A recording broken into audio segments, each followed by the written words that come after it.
네, 그럼 깃들다 팀의 발표를 시작하겠습니다. 발표는 다음과 같은 순서로 진행하도록 하겠습니다. 제일 먼저 프론트엔드 성능 리포트부터 발표를 시작하도록 하겠습니다. 저희는 성능 분석에 들어가는 시간과 비용을 고려해서 서비스의 중심이 되는 세 가지 영역에 한해서 성능 분석을 진행하기로 결정했습니다. 그 세 가지 영역은 게시물과 상호작용에 있어서 빠른 반응 속도, 게시글 작성 과정에서의 부드러운 애니메이션, 그리고 처음 사이트에 접속할 때 불편을 느끼지 않을 정도의 로딩 속도를 제공하는 겁니다. 이렇게 서비스의 어느 영역을 분석할지를 결정한 이후 저희는 성능이라는 모호한 개념을 정량하기 위해 시간 기반 지표를 성능 지표로 선택했습니다. 그리고 저희는 좋은 성능과 나쁜 성능을 구분지을 기준으로 구글 레일 모델의 성능 예산을 채택했습니다. 저희 서비스는 언제 어디서나 기기와 상관없이 거의 동일한 경험을 제공하는 것을 목표로 하고 있습니다. 그에 따라 느린 3G 네트워크, CPU 4배 스로틀링, 브라우저의 개인정보 보호 모드를 바탕으로 측정을 실시했습니다. 네, 그리고 제일 먼저 게시글 상호작용 부분에 있어서의 반응 속도 측정 결과를 보여드리겠습니다. 앱 자체의 이용자 입력 처리 속도는 대부분 100ms 이하로 기준을 충족하는 것을 볼 수 있었습니다. 그러나 게시글 좋아요, 댓글 작성과 같은 서버 요청 이후 그 결과에 따른 처리를 수행해야 하는 경우 거의 무조건 100ms가 넘는 지연 시간이 있었습니다. 저희는 이 문제에 대한 원인이 느린 네트워크 환경에서는 응답이 오기까지의 시간이 오래 걸리기 때문임을 알게 됐습니다.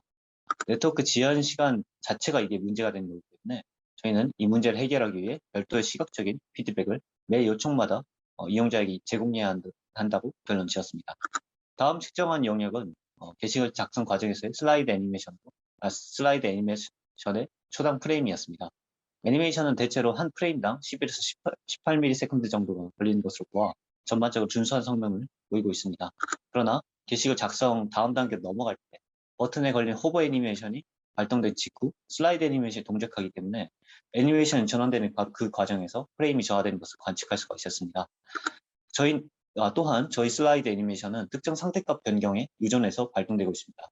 따라서 초기 프레임이 해당 상태값 변경에 따른 자바스크립트 처리에 영향을 받고 있음을 확인할 수가 있었습니다. 저희는 애니메이션이 중첩된 일을 피하고 애니메이션과 상관없는 상태 변화가 애니메이션 도중 일어나는 것을 지향하는 것으로 해결책을 정했습니다. 다음은 로드 직후 메인 스레드에서 처리하는 작업이 어느 정도씩 처리 시간을 가진가를 측정해 보았습니다. 저희 앱에서는 로드 직후에 게시글 목록 요청을 조회 요청을 보내기 위한 사전 작업을 45ms 동안 수행해서 기준을 충족하고 있습니다. 마지막으로 어플리케이션의 로드 성능을 측정해 보았습니다. 측정 결과 요소가 등장할 때까지 5초 이하의 시간이 걸려야 한다는 레일 모델의 기준을 충족하지 못하고 있는 것을 발견했습니다.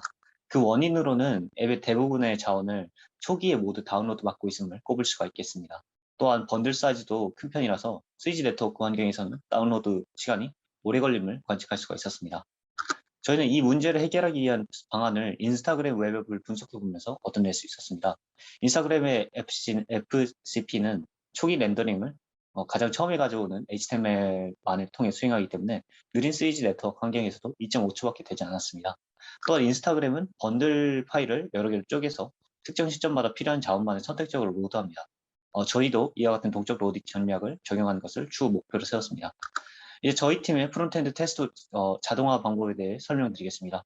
저희 팀은 테스트를 통과하지 못한 코드가 머지되는 것 자체를 사전에 막기 위해서 테스트는 GitHub 액션을 통해 수행합니다.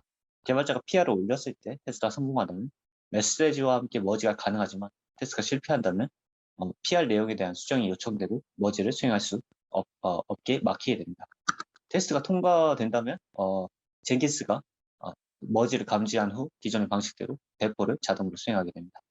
네, 다음으로는 케빈이 백엔드 파트 발표를 진행해 주겠습니다.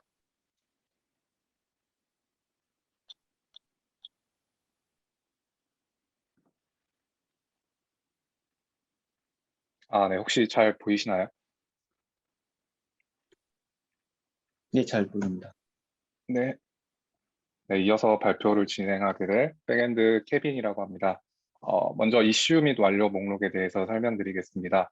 이 부분은 시간 관계상 좀 세세하게 설명을 드리기는 좀 어려울 것 같고요. 세부적으로 핵심적인 기능들만 좀 요약을 하자면 팔로우, 언팔로우 할 때 GitHub 계정에 팔로우와 언팔로우를 연동한다든지 그리고 게시물을 작성할 때 처음에 퍼블릭 레포지토리에 대한 페이지네이션이나 검색 기능이 제공되지 않았는데요. 이러한 부분들을 다소 해소를 하고 그리고 태그를 기준으로 해서 게시물을 검색하는 기능을 이번에 구현을 하였습니다. 네, 세부적인 것은 추후 데모를 통해서 함께 확인해 보도록 하겠습니다. 네, 그 다음에는 로그 대시보드인데요. 현재 저희 피키팀은 클라우드워치 로그 대시보드를 구성을 해서 여러 가지 지표를 트래킹하고 있습니다. 네, 첫 번째로 이제 EC2 관련 EC2 관련 지표들은 CPU 사용률이라든지 네트워크 인아웃 그리고 메모리 사용률 그리고 디스크 사용률 등을 지표로 트래킹을 하고 있습니다. 네, 아울러서 이제 개발 서버, 운영 서버에서는 액세스 로그, DB 로그 그리고 어플리케이션에서 발생하는 각 레벨별 로그들을 수집을 하고 있고요. 리버스 프록시 서버에서는 엔진엑스에 대한 액세스 로그를 함께 수집을 하고 있습니다. 네, 그 다음으로는 정적 분석 리포트입니다. 네, 현재 피키팀은 소나큐브 정적 분석 리포트를 통해 프로젝트 코드에 대한 분석을 진행을 하고 있고요. 전체 코드에서 약 87.6%의 코드 커버리지를 충족 중입니다. 피키팀이 소나큐브를 사용하는 방식에 대해서 좀 설명을 드리겠습니다. 먼저 백엔드 라벨이 달린 플리캐스트가 새로 생성이 되거나 업데이트되면 소나큐브 파이프라인이 이를 감지를 해서 옆에 있는 세 단계를 진행을 하게 됩니다. 첫 번째로는 이제 빌드와 테스트를 진행을 하고요. 이후에 자코쿠 라이브러리를 통해 코드 커버리지 분석 리포트를 생성을 하고 최종적으로 소나큐브 서버에서 정적 분석이 진행됩니다. 그리고 이 과정에서 성공하거나 실패하게 된다면 젠킨스 파이프라인이 그 여부를 PR에 댓글로 알려주고 그 조건이 미충족된 경우 버지를 방지를 하고 있습니다. 실제로 소나큐브 파이프라인에서 GitHub 오픈 API를 사용을 해서 PR에다가 성공 혹은 실패 여부에 대한 댓글을 알림을 하고 있는데요. 다음과 같이 빌드 테스트 실패한다든지 여러 가지 그 과정에서 실패가 발생을 하면은 절대 머지를 못하도록 강제를 하고 있고요. 반대로 코드 커버리지가 85% 이상인 경우에는 머지를 허용하도록 사용하고 있습니다. 이제 운영 DB에서는 이제 간략하게 설명을 드리자면 현재 마리아DB를 사용을 하고 있고 배포 서버에서는 DDL 옵션을 발리데이트를 주고 있기 때문에 배포 중인 서버에서는 그 데이터가 변경이 없다 점으로 짧게 요약이 가능할 것 같고요. 마지막으로는 이제 어플리케이션 데모를 하면서 발표를 마치도록 하겠습니다. 네, 혹시 지금 페이지 잘 보이시죠? 네, 먼저 깃들다 페이지에 들어와 있는데요. 먼저 게시물을 태그 기반으로 검색을 해보겠습니다. 현재 지금 조앤이 글을 하나 올려놨는데 그래서 자바 태그를 누르면 자바와 관련된 게시물들이 조회되는 것을 확인할 수 있습니다. 여기에서 이제 공백을 기준으로 해서 하나의 태그를 더 추가를 해볼 건데요. 자바 스크립트 검색을 하면 자바 게시물과 더불어서 자바스크립트와 관련된 게시물까지 함께 조회되는 걸 볼 수 있습니다. 또 그리고 이번에 저희 프론트 크루들이 되게 고생한 게 있는데요. 반응형을 도입을 하기 위해서 정말 다들 밤낮 가리지 않고 워라벨을 희생하면서까지 열심히 개발했는데 이렇게 브라우저의 크기를 줄이면 그리고 잘 안 보이네요. 브라우저의 크기를 줄이면은 이렇게 반응형으로 따라오도록 프론트 크루들이 다 고생을 했습니다.